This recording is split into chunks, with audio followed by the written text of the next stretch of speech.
Así que hermanos, les voy a invitar a que puedan abrir sus Biblias en el Salmos capítulo 6.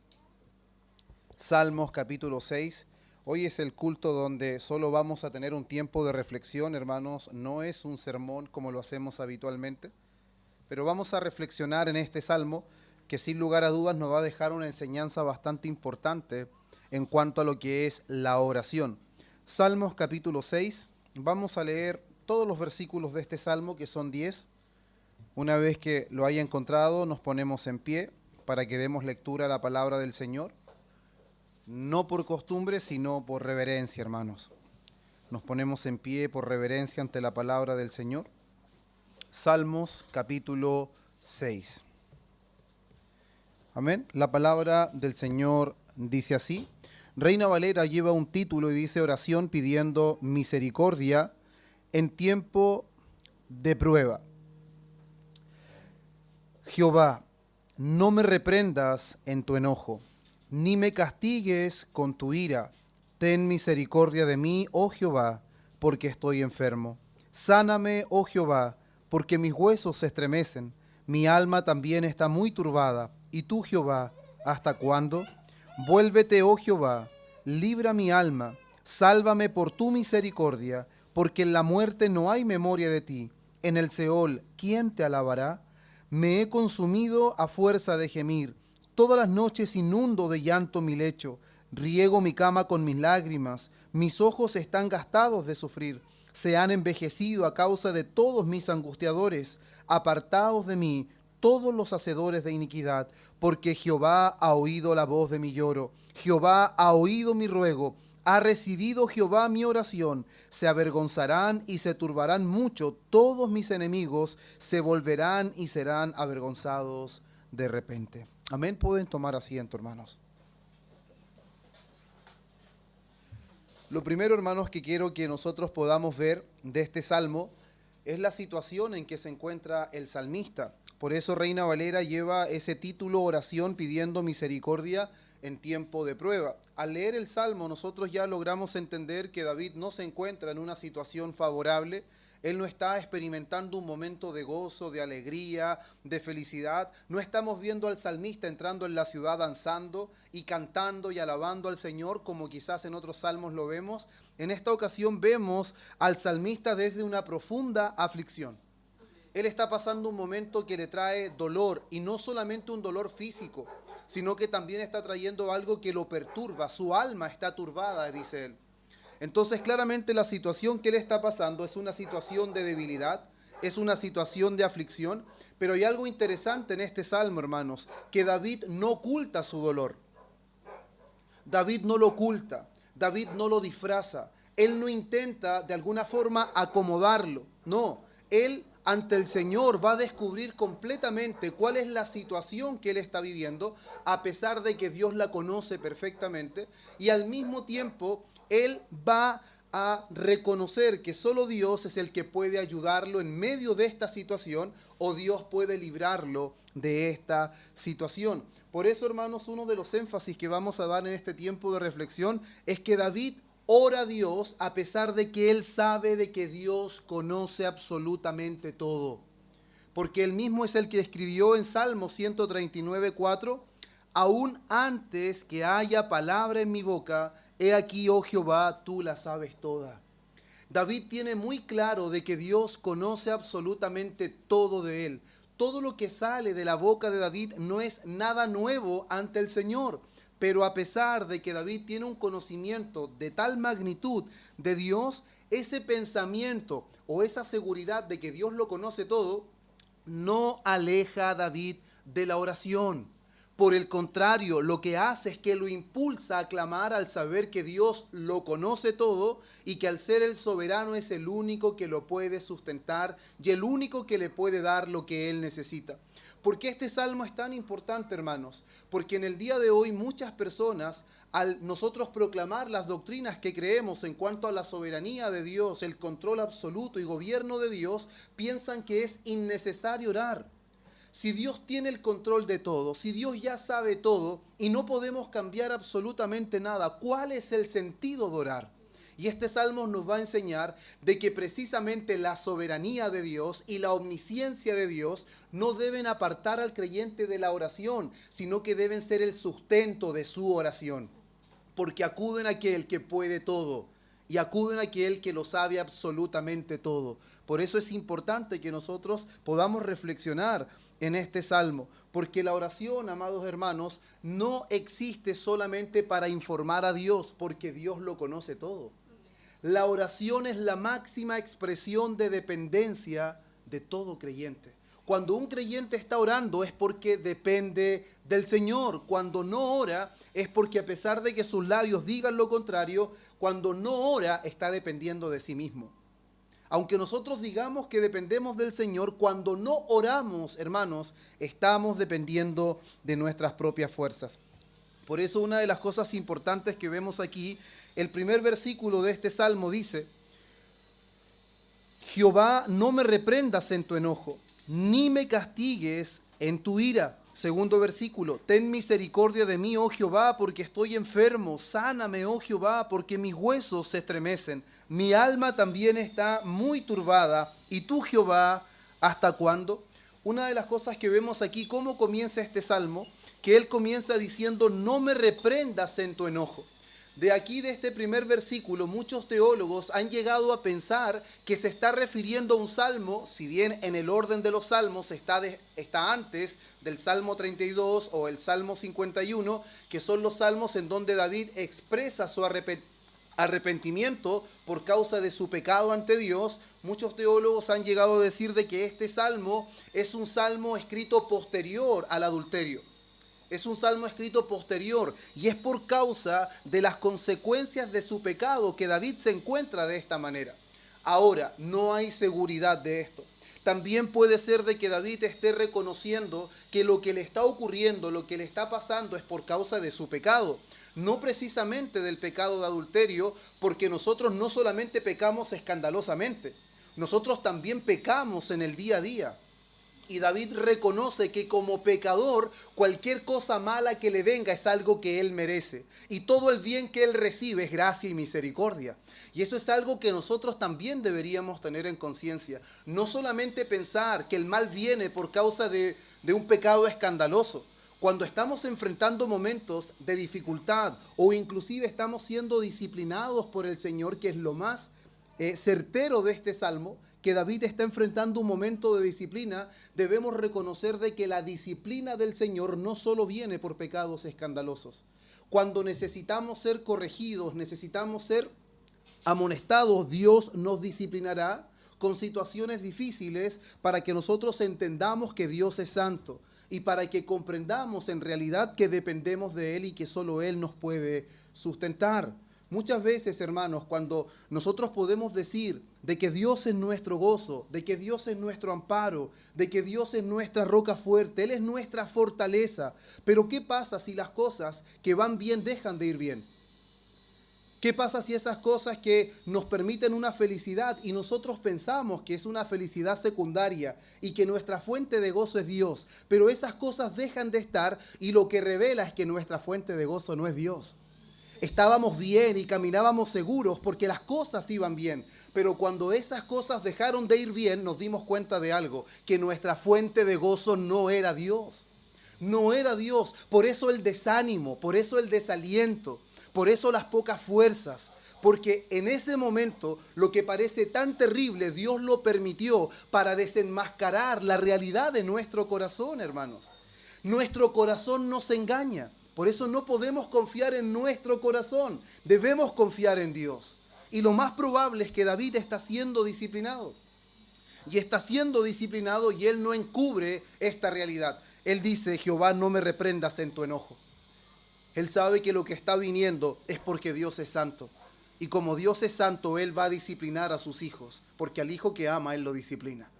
Y David no está exento de esta realidad y dice: y no me castigues con tu ira. Él reconoce que Dios es completamente justo si lo hace. Pero ¿a dónde acude David, hermanos? David no se excusa. David no exalta un reclamo hacia Dios. Él dice: ten misericordia de mí. La situación que David está viviendo lo está dejando en el lugar correcto. en un lugar reverente, en un lugar donde él no se atreve a reclamar nada, en un lugar donde solo acude a la misericordia de Dios. Y en ese lugar deberíamos estar todos nosotros, hermanos. Nunca deberíamos decir, Señor, ¿por qué a mí? ¿Por qué me pasan estas cosas? Si yo he intentado hacer esto, yo he procurado hacer esto otro. El lugar correcto en que todo creyente debe estar, Señor, ten misericordia de mí. Señor, no merezco absolutamente nada bueno. Todo lo bueno que tengo es producto de tu gracia y misericordia. Pero ese es el lugar correcto en que todo creyente debe estar. Y a tal punto, hermanos, experimentó el rey David esta situación de tormento, esta situación de aflicción, que él llega a decir, sáname, oh Jehová, porque mis huesos se estremecen, estoy enfermo. La situación que David estaba viviendo estaba llegando al punto de que su cuerpo experimentaba el dolor, su cuerpo experimentaba la aflicción. Más abajo dice, mi alma también está muy turbada. No era solamente una enfermedad física, pero tampoco era solamente una turbación del alma. No solamente experimentó aflicción interior, David también estaba sufriendo externamente, hermano. Esto habla de una situación aguda. David no la estaba pasando bien. El cantor de Israel, el rey de Israel, estaba siendo afligido, estaba siendo atormentado, y lo más seguro que por causa de su pecado. Pero él clama a Dios, no como rey de Israel, sino como un siervo reverente, que sabe que todo lo que es y lo que tiene es por causa de la misericordia del Señor. Y él reverentemente le clama, vuélvete, oh Jehová, libra mi alma, sálvame, ¿por qué? Por tu misericordia. Señor, líbrame de la situación que estoy viviendo, no porque no merezco esto, no porque estoy intentando hacerlo mejor, no porque he recapacitado, por tu misericordia, sálvame. Sálvame porque tú eres bueno, sálvame porque tú eres misericordioso, tú eres compasivo. Y una de las cosas extraordinarias en esto, hermanos, es que a pesar de que David conoce la soberanía de Dios, conoce la omnisciencia de Dios, estos atributos de Dios no lo apartan de la oración. ¿De qué sirve orar si Dios tiene el control de todo? ¿De qué sirve orar si Dios conoce absolutamente todo? No necesito decírselo, Dios lo sabe. No necesito pedirle ayuda si Dios ya determinó si me va a ayudar o no me va a ayudar. Ese es un gran error, hermanos. La soberanía de Dios es lo que debe gatillar. ¿A quién más acudiré? David llega a decir, ¿a quién tengo en los cielos sino a ti? ¿De dónde vendrá mi socorro? ¿Quién será mi alto refugio? ¿Quién será mi fortaleza? ¿Quién es la roca firme de David? Por eso David no duda en clamar, a pesar que él sabe que Dios conoce todo, pero a pesar que él sabe de la omnisciencia de Dios, eso no lo aleja de la oración, sino que lo lleva a clamar. Y aún más, David también reconoce que lo más probable es que esto es disciplina por algún pecado en la vida de David, pero la disciplina no lo aleja de Dios. La disciplina lo acerca porque él logra ver el amor de Dios en medio de la disciplina. Por eso al hijo que ama, Dios lo disciplina y azota a todo aquel que él recibe por hijo, hermanos. Eso es lo que estamos viendo nosotros reflejado en la vida de David. Por eso es tan importante, hermanos, entender correctamente que la oración no intenta cambiar los planes de Dios. La oración no intenta torcerle el brazo a Dios. La oración es dependencia pura de Dios. Y el que ora evidencia que depende de Dios. El que ora evidencia que confía en Dios. Y el que ora sabe que su respuesta viene solamente de Dios. Y al mismo tiempo David nos va a mostrar que si Dios responde su clamor, él tiene algo claro, que las cosas van a cambiar. Que las cosas van a tomar un curso completamente diferente. Es por eso que en el versículo 5 podemos ver, porque en la muerte no hay memoria de ti.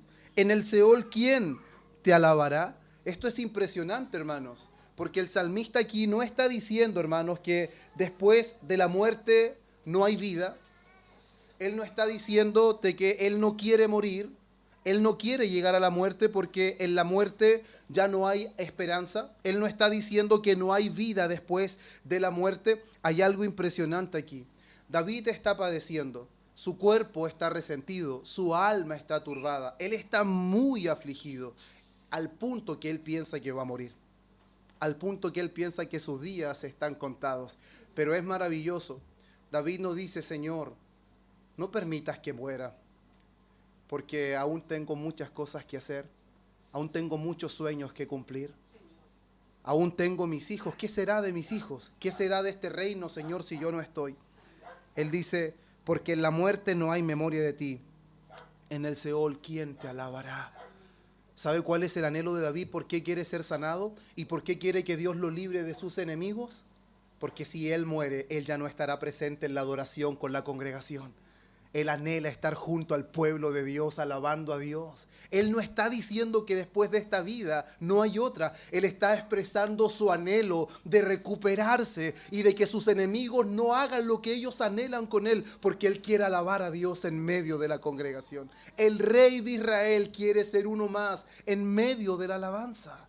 Hermanos amados, debemos reflexionar en esto. ¿Por qué queremos vida? ¿Por qué queremos lo que queremos? ¿Por qué anhelamos lo que anhelamos, hermanos? David anhelaba recuperarse para alabar a Dios en medio de la congregación. David quería que sus enemigos fueran avergonzados para que él pudiera exaltar a Dios con libertad y la fidelidad de Dios quedara en evidencia delante de todos. ¿Cuáles son nuestros anhelos, hermanos? ¿Por qué nos proyectamos en esta vida? ¿Qué es lo que queremos alcanzar? ¿Qué es lo que queremos conseguir en esta vida? ¿Queremos que la gloria de Dios sea conocida a través de nosotros? ¿Queremos vida para seguir alabando al Señor mientras podamos hacerlo? ¿O solo queremos vida para llevar a cabo nuestros planes? Tenemos muchos planes que cumplir, tenemos lugares que conocer. Tenemos muchas proyecciones como matrimonio. Está bien, hermanos. Pero si nuestra proyección principal no es que nuestra vida sea para la gloria del Señor, no estaremos orando conforme a su voluntad. Y esta es la confianza que tenemos en Él, que si pedimos algo conforme a su voluntad, Él nos oye. Él nos oye, hermano. Por eso Él dice, en la muerte no hay memoria de ti. En el Seol, ¿quién te alabará? Señor, yo quiero seguir alabándote. Quiero estar en medio de la congregación. Él no está pidiendo alivio para disfrutar de este mundo, hermanos. Él no está pidiendo alivio para poder estar bien simplemente. Él no se está quejando por sus dolores. Lo que pasa es que la situación en la que está le priva de estar en el lugar que él quiere estar. Y eso es precioso, hermanos. Es precioso ver cómo el salmista quiere recuperarse para poder estar en la presencia del Señor. No simplemente para no estar adolorido, no simplemente porque no puede hacer sus cosas cotidianas. Cuando un creyente está enfermo, no debería solamente sanarse porque no soporta el dolor. Su anhelo más grande debería ser que quiere pronto recuperarse, porque estas cosas le privan de servir a Dios como lo hacía, de honrar a Dios como quizás antes podía hacerlo, antes del malestar de su cuerpo. Y es algo que todos nosotros deberíamos anhelar. ¿Cuál es el anhelo de David? Vivir para alabar a Dios. ¿Cuál es el anhelo de David? Permanecer en comunión con Él y comunión con su pueblo. ¿Cuál es el anhelo de David? Dar testimonio de la misericordia de Dios en su vida. Ese era el anhelo de David. Pero a pesar de todo esto que vemos en el rey David, hermanos amados, no podemos perder de vista algo, que la esperanza final de este salmo no es David. La esperanza final de este salmo es Cristo. ¿Por qué es Cristo, hermanos? David está siendo afligido. David está experimentando que su alma está turbada. David tiene temor de sus enemigos. David no quiere que la ira venga sobre él. La ira que temió David la recibió Cristo. Los enemigos a los que temía David los venció Cristo. Y al mismo tiempo David padecía todo esto por causa de su pecado. Sin embargo, la palabra nos dice que el que no conoció pecado, por nosotros lo hizo pecado. Entonces el rey de Israel está afligido. A pesar de que él ama a Dios y se goza en la presencia del Señor, él está padeciendo por causa de su culpa. Todo lo que ha venido sobre su vida lo merece. Pero Cristo, hermanos, no mereciendo nada de esto, el que no pecó, él padeció todo lo que David temía, lo que David oraba y lloraba que no le pasara. David fue sanado, sus enemigos fueron vencidos. Finalmente Dios respondió su clamor, pero hubo un clamor en la cruz que se oyó de estas palabras: Dios mío, ¿por qué me has abandonado? El Padre no acudió al rescate del Hijo como lo hizo con David. Y Cristo padeció en la cruz, hermanos. Y Él recibió la ira que no recibió David. Y Él recibió la ira que nosotros no recibimos, hermanos. Por eso Él fue en nuestro lugar por los pecados. Y ahora nosotros, los creyentes, podemos orar de una manera mucho mayor que la que oró David. Podemos orar con mayor confianza, hermanos. Podemos llorar con esperanza. Cuando un creyente llora, no llora desesperanzado, llora con esperanza. Él llora porque es un ser humano, se duele, pero no pierde de vista que su Dios es soberano, que su Dios es bueno, su Dios es misericordioso y que Él no está fuera de su situación, hermanos. El mismo Dios que respondió la oración de David, aún más responderá nuestras oraciones en Cristo, hermanos. Nuestras oraciones deberían estar tan cargadas de confianza, hermanos, tan cargadas de admiración, de que a pesar de que Dios conoce absolutamente todo, Él está dispuesto a respondernos. Y esa misma ira que David temía, ese enojo del Señor que Él quería que Dios apartara, cuando nosotros vamos a Romanos 8:1 y dice, ahora pues ninguna condenación hay para los que están en Cristo Jesús. Qué maravilloso, hermanos. Ya nosotros no tememos ningún tipo de enojo del Señor en cuanto a nosotros, hermanos. Y qué maravilloso ver esto. Versículo 8, apartaos de mí todos los hacedores de iniquidad. ¿Por qué? Porque Jehová ha oído la voz de mi lloro. Jehová ha oído mi ruego, ha recibido mi oración Jehová. ¿Y cuál es el resultado? Se avergonzarán y se turbarán mucho todos mis enemigos. David sabía muy bien que si Dios respondía a su clamor, sus enemigos se avergonzarían. Dios respondió el clamor de David, pero no respondió ese clamor en la cruz, porque el que estaba en la cruz no estaba pagando por su pecado, no estaba sufriendo por disciplina, sino que estaba dando su vida en rescate por muchos. Y esos muchos, hermanos, somos absolutamente nosotros. Por eso, hermanos, en resumen de esta reflexión, la soberanía de Dios no anula la oración, sino que es la base de la oración. La disciplina, hermanos, no desecha al creyente, sino que la disciplina es la corrección amorosa del Señor. Y debemos reconocer que si estamos siendo disciplinados, no debemos desalentarnos ni desanimarnos, sino alzar los ojos al cielo con esperanza. El buen pastor, el buen Dios está corrigiendo nuestra vida. Necesitamos la corrección para que nuestro corazón no esté engañado. ¿Qué pasa, hermanos, si nunca Dios enviara prueba a nosotros? Estaríamos viviendo muchas veces engañados, pensando que la fuente de gozo es Dios y se derriba una situación, algo malo sucede y queda al descubierto. No, eso era mi fuente de gozo, eso era mi seguridad y no Dios. Y Dios debe ser la única fuente de gozo. Todo lo demás son cisternas rotas que no retienen agua. La única fuente de agua viva es Dios, hermanos. Es solo Dios. Y el verdadero clamor, hermanos, busca restauración, no para su propio bien, sino para glorificar a Dios. Y finalmente, el creyente encuentra descanso final y absoluto solo en la persona de Cristo. Por eso podemos orar, podemos clamar con confianza, hermanos, que Jehová oyó nuestra oración. El Señor oye nuestro clamor mediante nuestro Señor Jesús. Amén. Vamos a orar, hermanos. Padre bueno, te damos gracias en esta tarde. Gracias por este tiempo precioso que nos permites. Gracias por descubrir nuestro corazón por medio de este salmo. Esta palabra inspirada, Señor, a través de David, el gran cantor de Israel, el salmista, oh Señor, que reveló su corazón en este momento de angustia, de aflicción.